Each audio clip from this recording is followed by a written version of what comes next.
Prólogo al Gilgamesh de Patrick Hanahan por Stanislaw Lem. Lectura por Gerardo Ferretis. He aquí un autor que tuvo envidia del éxito de Joyce. En Ulises, toda la Odisea se concentra en un solo día transcurrido en Dublín, el infernal palacio de Circe, en el embés de la bella época, la más barata confección pantalonera de Gerta McDowell, se retuerce en una saga para el comprador Bloom. Las 400.000 palabras forman un desfile de protestas contra la época victoriana, a la que hace estallar con el arma de todas las estilísticas disponibles para una pluma, desde el flujo espontáneo de la conciencia hasta el acta de un juez de instrucción.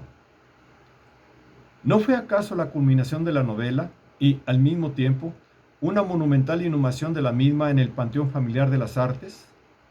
En Ulises hay incluso música. Se ve que no.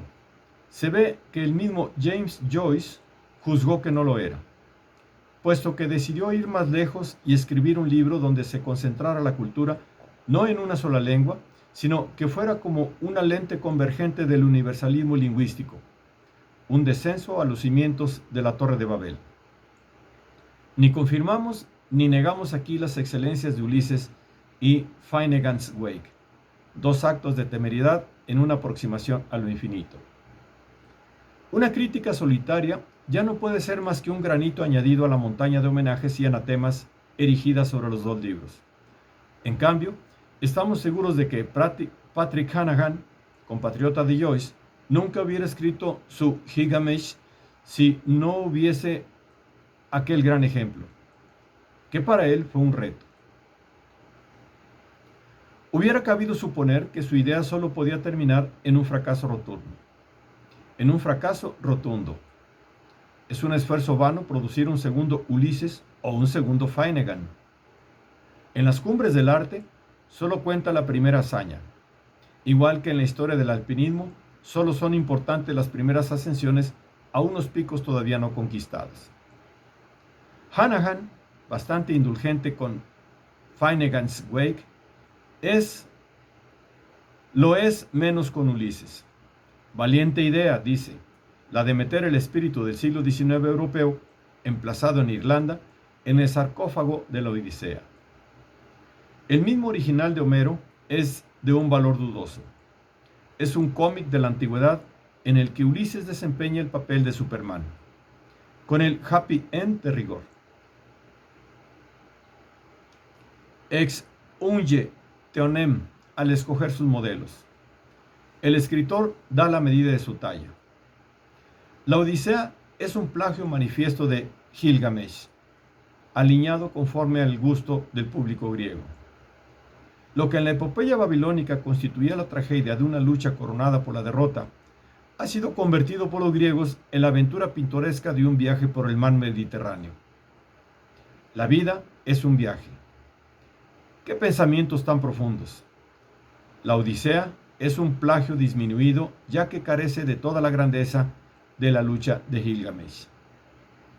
Hay que reconocer que Gilgamesh contiene realmente, tal como nos enseña la sumerología, unas tramas aprovechadas por Homero, por ejemplo, la de Odiseo, Circe y Caronte, y que es, tal vez, la versión más antigua de la ontología trágica, puesto que muestra lo que Rainer Maria Rilke llamaría 36 siglos más tarde el crecimiento, y que consiste en ser los profundamente derrotados de cosas cada vez mayores. El destino humano, visto como una lucha que conduce irremediablemente a la derrota, este es en definitiva el sentido de Gilgamesh.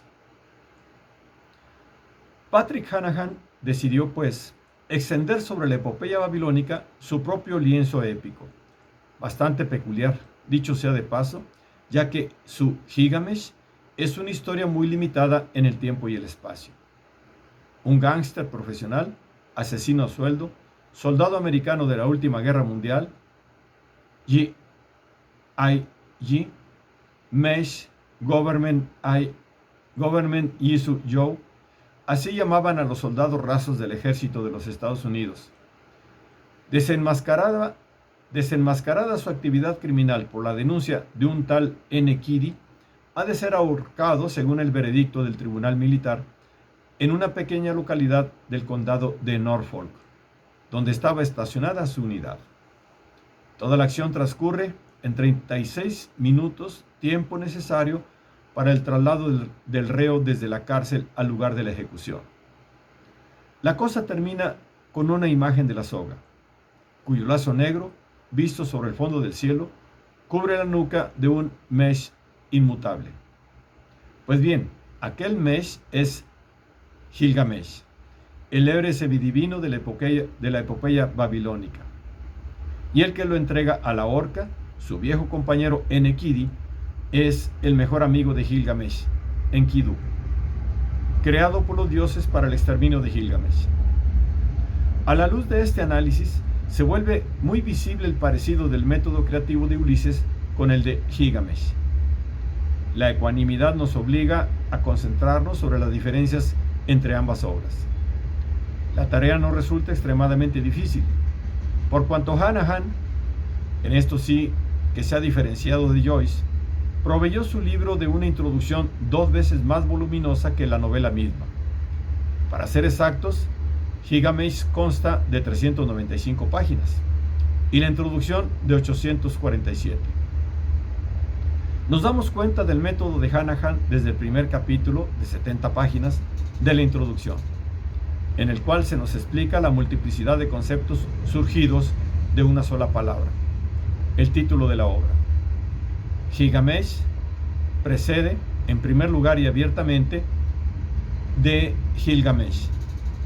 Así se patentiza su prototipo mítico, igual que en Joyce, cuyo Ulises nos advierte de su entronque clásico antes de que hayamos leído la primera palabra del texto. La omisión de la letra L en el nombre Gilgamesh no es fortuita. L significa Luciferus, Lucifer, príncipe de las tinieblas, presente en la obra a pesar de no aparecer en ella en persona. La letra L está, pues, en la misma relación con el nombre, Gilgamesh, que Lucifer con los acontecimientos de la novela. Está ahí, pero invisiblemente. A través de logos, L indica al principio, la palabra creadora del Génesis. A través de Laocoon, el fin. El fin de Laocoon fue causado por unas serpientes que lo estrangularon, igual que el protagonista de Gilgamesh moriría estrangulado en la horca. L posee 97 conexiones más, pero no podemos citarlas todas aquí. Prosiguiendo la lectura de la introducción, nos encontramos de que Gilgamesh se puede interpretar como a gigantic mess, la terrible confusión y desgracia de la situación del protagonista condenado a muerte. La palabra se compone también de Gig, una embarcación pequeña. Mesh ahogaba a sus víctimas en un gig cegado con cemento. Gigle, la risa diabólica, es una referencia, número 1, de la frase musical del descenso a los infiernos, según Clage, Dr. Fausti. Volveremos a hablar de ello. Giga. A. Un violín italiano, una nueva alusión al sustrato musical de la epopeya. B. El prefijo que significa miles de millones de unidades de fuerza. Por ejemplo, en la palabra gigavatios. Aquí, la fuerza del mal de la civilización técnica. Heg, en celta antiguo, largo de aquí, o fuera. Desde el giga italiano llegamos a través de la gigue francesa al Heigen alemán, definición popular de la cópula. Nos vemos obligados, por falta de sitio, a terminar aquí la explicación etimológica. Si se divide el título en partes diferentes, Gilgamesh, se descubren otros aspectos de la obra. Game significa juego, pero también caza. Al hombre, en este caso, a Mesh. Pero hay otras cosas. En su juventud, Mesh ha sido un gigolo, gig-olo, ame, en germánico antiguo, amre, amrne, significa nodriza. Mesh significa red. Por ejemplo, aquella en la cual Marte atrapó a su divina esposa con el amante, y puede referirse, por tanto, a leis, trampa, soga de ahorcar, y además a un sistema de ruedas dentadas, por ejemplo, sincromesh, cambio de velocidades sincronizado. Un párrafo aparte se ocupa del título leído al revés, ya que Mesh, durante su traslado al lugar de la ejecución, dirige sus pensamientos hacia atrás para encontrar el recuerdo del más monstruoso de sus crímenes, esperando que su muerte en la horca lo redima. En su mente transcurre, pues, un juego, game, por la apuesta suprema. Si recuerda una acción infinitamente repugnante, igualará el infinito sacrificio de la redención divina. Es decir, se convertirá en un antirredentor en el sentido metafísico. Mesh, evidentemente, no desarrolla esto anti-teodicea conscientemente, sino que psicológicamente. Busca una monstruosidad para que le confiera la impasibilidad ante el cadalso. Por tanto, Mesh es un Gilgamesh que en la derrota alcanza la perfección negativa. He aquí la perfecta simetría de la asimetría respecto al héroe babilónico. Así pues, Gilgamesh, leído al revés, suena Shi-Magig.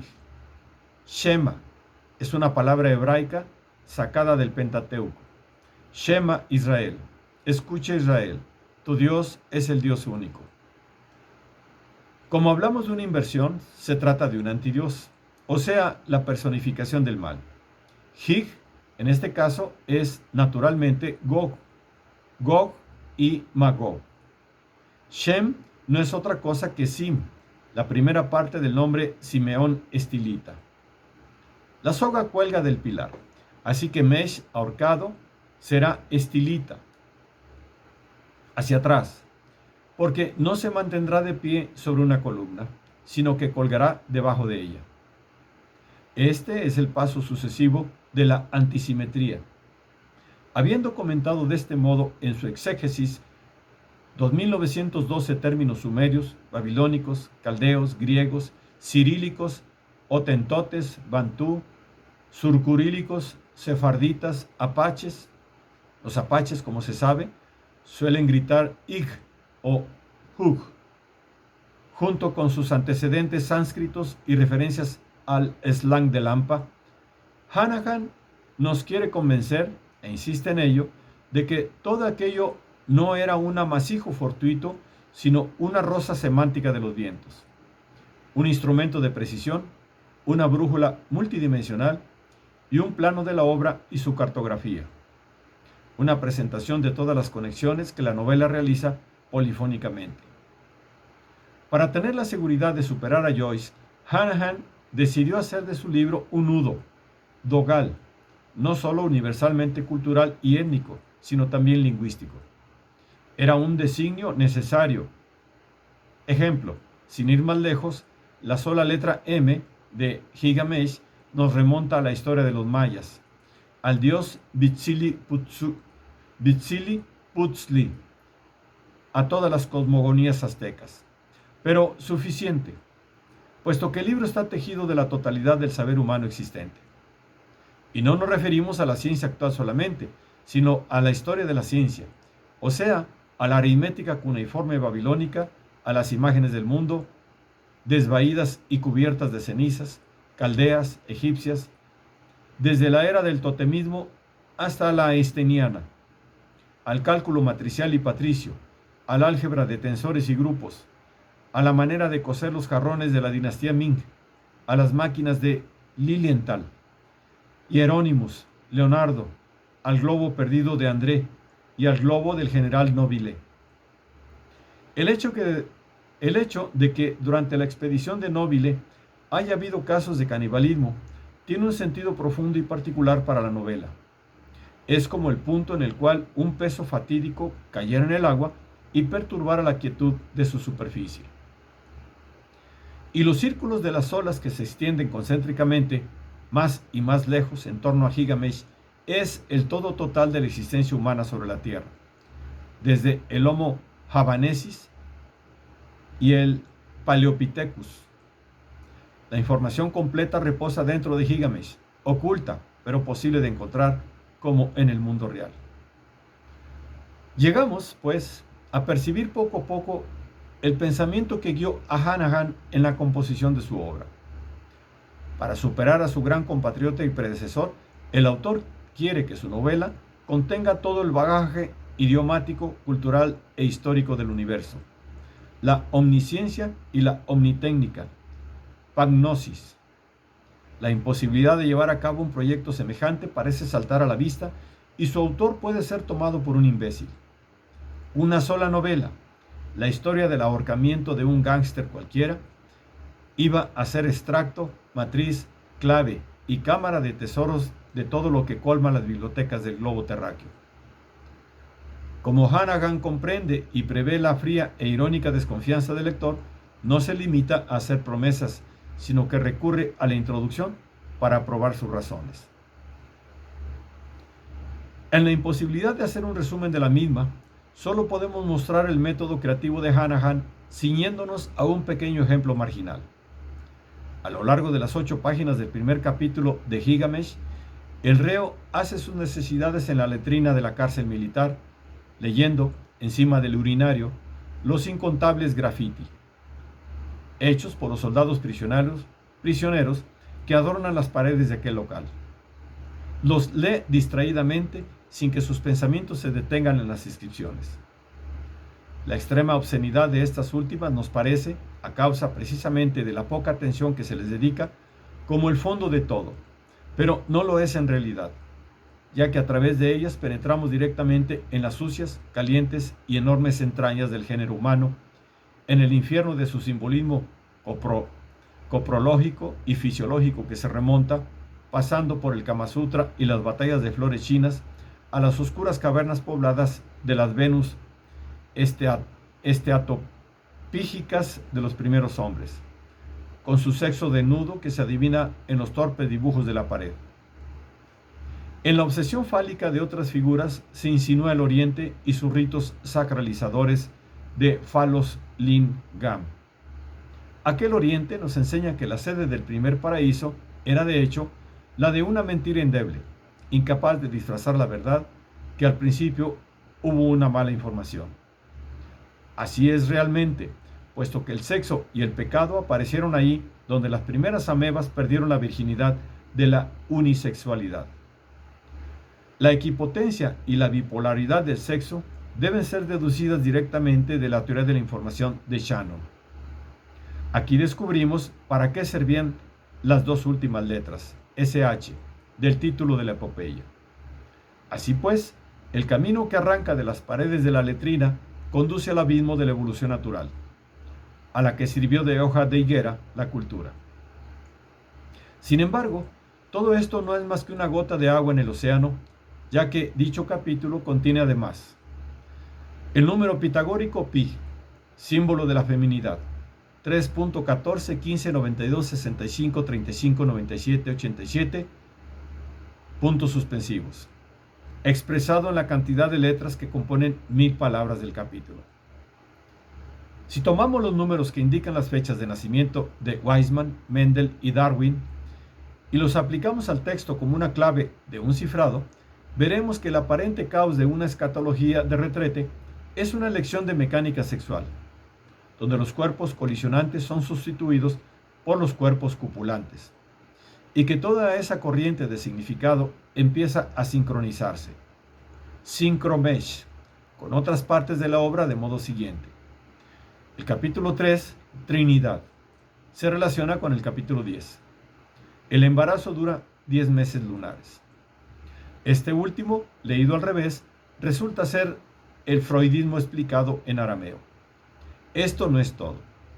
Como demuestra el capítulo 3, si lo superponemos al 4, poniendo el libro cabeza abajo, el freudismo, o sea, la doctrina psicoanalítica, se convertirá en una versión del cristianismo secularizada y naturalista. Estado anterior a la neurosis, igual el paraíso. Complejo de la infancia igual la caída. Neurótico igual el pecador. Psicoanalista igual el salvador. Cura freudiana igual salvación por la gracia. Al salir de la letrina, al final del capítulo 1, Mesh silba una tonadilla de 16 tiempos.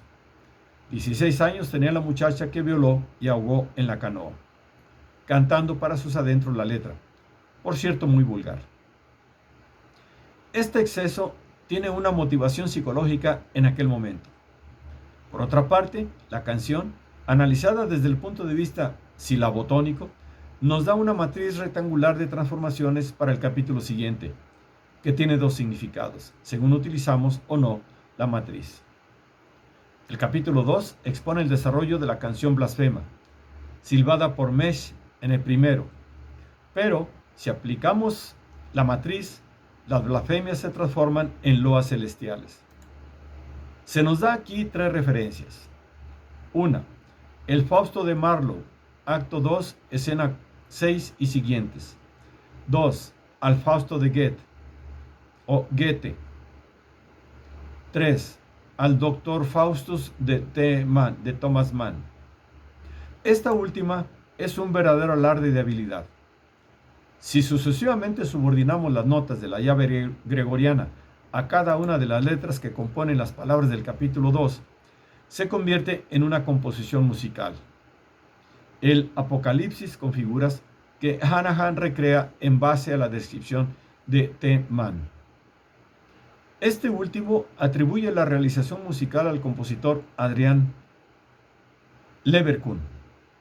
La música infernal está presente y, al mismo tiempo, ausente en la obra de Hanahan. No figura en ella de manera manifiesta. Igual que Lucifer, la letra L omitida en el título.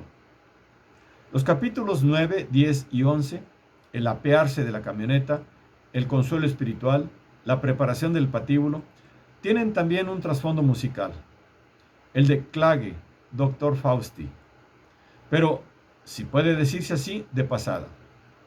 Tratados como un sistema adiabático, en el sentido que le había dado Sadi Carnot, se transforman en una catedral, construida conforme a la constante de Boltzmann, en la que se está celebrando una misa negra.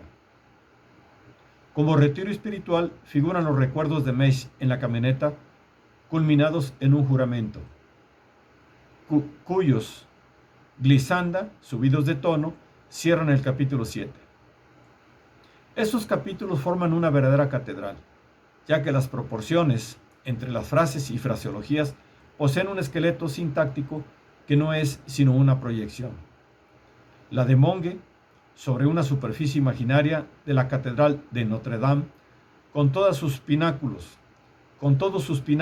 cruceros, contrafuertes, su portal monumental, su célebre rosetón gótico, etcétera, etcétera. Como vemos, en Gilgamesh se encuentra también la arquitectura inspirada en una teodicea. El lector encontrará en la introducción, página 397 y siguientes, el plano completo de la catedral, tal como nos lo ofrece el texto de los capítulos citados a escala de 1:1000. Sin embargo, si en vez de la proyección estereométrica de Monge aplicamos la poliédrica irregular, con la distorsión inicial indicada por la matriz del capítulo 1, obtendremos el palacio de Circe, y la misa negra quedará transformada en una caricatura de la explicación de la doctrina agustina. Otro ejemplo de iconoclastia. La doctrina agustina en el palacio de Circe y la misa negra en la catedral. La catedral y el agustinismo no están, pues, metidos en la obra de manera mecánica, sino que constituyen elementos de la argumentación. Este solo ejemplo nos explica cómo el autor, gracias a su obstinación irlandesa, integra en su novela todo el mundo del hombre, junto con sus mitos, sinfonías, iglesias, ciencias físicas y anales de la historia universal. Nuestro ejemplo se conecta también con el título, puesto que, si seguimos esta senda interpretativa, Gilgamesh designa una mezcla gigante, hecho que tiene un sentido extraordinariamente profundo. Por cierto, según la segunda ley de la termodinámica, el cosmos está encaminado hacia el caos final. La entropía tiene que ir en aumento y por tanto el fin de toda existencia es la derrota. Así pues, a Gigantic Mess no es solamente lo que ocurre a un ex gángster. El universo entero es a Gigantic Mess. En el lenguaje popular, desorden se traduce en burdel. Por esta razón, la imagen del cosmos son todas las casas públicas que Mess recuerda en su camino al patíbulo. Al mismo tiempo, se está celebrando a Gigantic Mess, misa gigante, de la transubstanciación del orden en el desorden final. De ahí la asociación de Sadi Carnot con la catedral y la incorporación a esta última de la constante de Boltzmann. Hanahan no podía evitarlo, porque el juicio final será el caos. Es evidente que el mito de Gilgamesh encuentra su plena encarnación en la obra, pero la fidelidad de Hanahan al prototipo babilónico es una bagatela frente al abismo de interpretaciones que se abre en cada una de las 241,000 palabras de la novela. La traición de Enkidu comete la traición que Enkidu comete respecto a Gilgamesh simboliza el amasijo acumulativo de todas las traiciones de la historia. Enkidu es también Judas. G.I. Joe Mesh. G.I.J. Mesh es también el Redentor, etcétera, etcétera. Si abrimos el libro al azar, encontramos en la página 131, línea 4, la exclamación "Va", con la cual Mesh acoge el cigarrillo Camel ofrecido por el chofer de la camioneta. En el índice de la introducción encontramos 27 "Va" diferentes. Al de la página 131 corresponde la serie siguiente: Val, Bahía, Bob, Baker. Podríamos creer que Hanahan se había equivocado, dándonos una ortografía falsa del apellido del pintor irlandés, pero no es así, ni mucho menos. La C comprimida alude, conforme al principio que ya conocemos, a la C de Cantor, símbolo del continuum en su transfinalidad. Baphomet, babeliscos, obeliscos babilónicos, un neologismo típico del autor. Babel, Isaac, Abraham, Jacobo, escalera, bomberos, motobomba, disturbio, hippies. H, badminton, cohete, luna, montañas. Esto último porque H en BAH designa también al adorador de la misa negra, que en el siglo XX ha sido Hitler.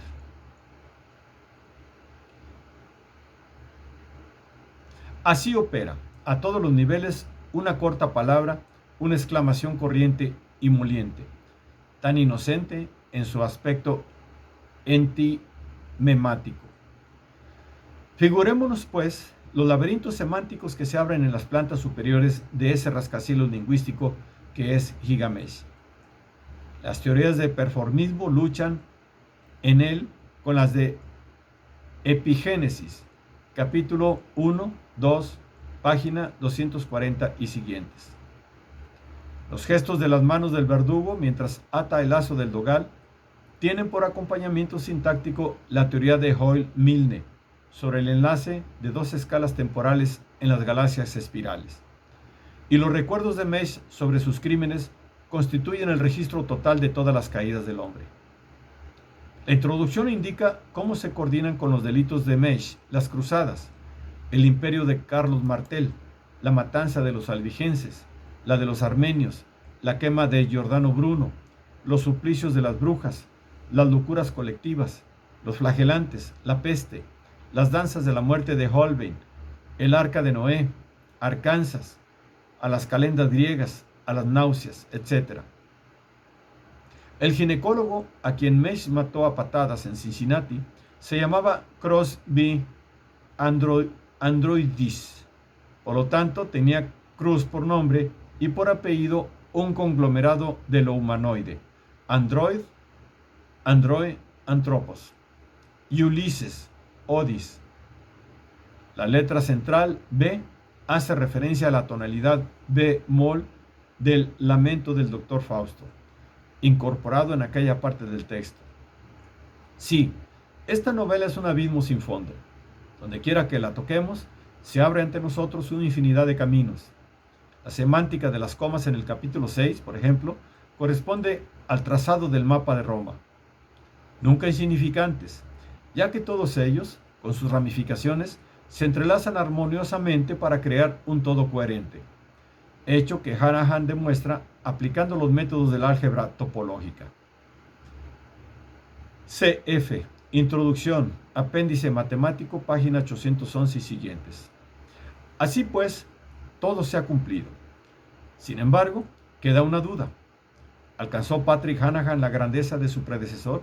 ¿O bien perdió la medida y se puso a sí mismo, pero junto con aquel, en tela de juicio en el reino de las artes? Hay quien dice que a Hanahan le ayudó un conjunto de computadoras, suministradas por International Business Machines, IBM. Aunque fuera verdad, no veo en ello nada reprochable. Actualmente, los compositores se sirven con frecuencia de computadoras. ¿Por qué tendría que prohibirse su empleo a los escritores? Algunos opinan que los libros escritos de ese modo solo son legibles para otras máquinas de cifrado, puesto que no existe hombre capaz de abarcar mentalmente un semejante océano de hechos y sus relaciones. Permitan, pues, que yo, a mi vez, haga una pregunta. ¿Existe en el mundo un hombre capaz de abarcar de manera análoga Finnegans Wake, o por lo menos Ulises? Conste que no me refiero al sentido literal, sino al de todas las alusiones, asociaciones y designaciones míticas, todas las relaciones paradigmáticas y arquetipismos en los que dichas obras se apoyan y a las que deben su celebridad. Estoy seguro de que nadie puede hacerlo, solo. Ni siquiera hay tiempo suficiente para una vida para leer la totalidad de la literatura interpretativa que ha proliferado en torno a la prosa de James Joyce. En resumidas cuentas, nos parece que la discusión sobre la legitimidad del uso de computadoras en la creación de una obra de arte no es realmente esencial. Los zoilos dicen que Hanahan ha producido el mayor legógrifo de la literatura, un monstruo jeroglífico semántico, una charada o rompecabezas positivamente infernal. Que el amontonamiento de miles y millones de referencias en una obra literaria, los desfiles etimológicos, fraseológicos, hermenéuticos, la superposición de sentidos interminables y maliciosamente antinómicos, no es una creación artística, sino la elaboración de pasatiempos intelectuales para tipos particularmente paranoicos, para maníacos y coleccionistas que buscan la excitación en el manejo de las bibliografías. En una palabra, que su libro es una auténtica perversidad, una patología de la cultura y no un producto del sano desarrollo de la misma. Les pido perdón a esos señores, pero que me contesten la siguiente pregunta. ¿Dónde, según ellos, hay que trazar la línea fronteriza entre la multiplicidad de significados que constituye la manifestación de una integración genial y el enriquecimiento de una obra, logrado gracias a una multiplicidad parecida, pero interpretada como una mera esquizofrenia de la cultura? Conjeturo que los expertos en literatura, o mejor dicho, su camarilla anti-hanahaniana, temen quedarse en paro. Joyce había confeccionado sus deslumbrantes charadas sin dotarlas de ninguna interpretación suya. Por tanto, cada crítico puede lucir su erudición, su agudeza de largo alcance e incluso su genial capacidad de interpretación. A través de los comentarios aplicados al Ulises y a Finnegans, Hanahan, en cambio, lo hizo todo él mismo. Sin limitarse a crear la obra, le añadió un aparato explicativo 2 veces más voluminoso que la misma. En esto estriba la diferencia principal y no en ciertas circunstancias que suelen aducirse, como por ejemplo el hecho de que Joyce lo inventó todo él mismo, mientras que Hanahan ha sido secundado por unas computadoras conectadas con la Biblioteca del Congreso. 23 millones de tomas. Realmente no veo la salida del atolladero en el cual nos metió el irlandés con su mortífera escrupulosidad. O Gilgamesh es el sumum de la literatura contemporánea, o bien ni él ni las dos novelas de Joyce tienen derecho a figurar en el Olimpo de las bellas artes.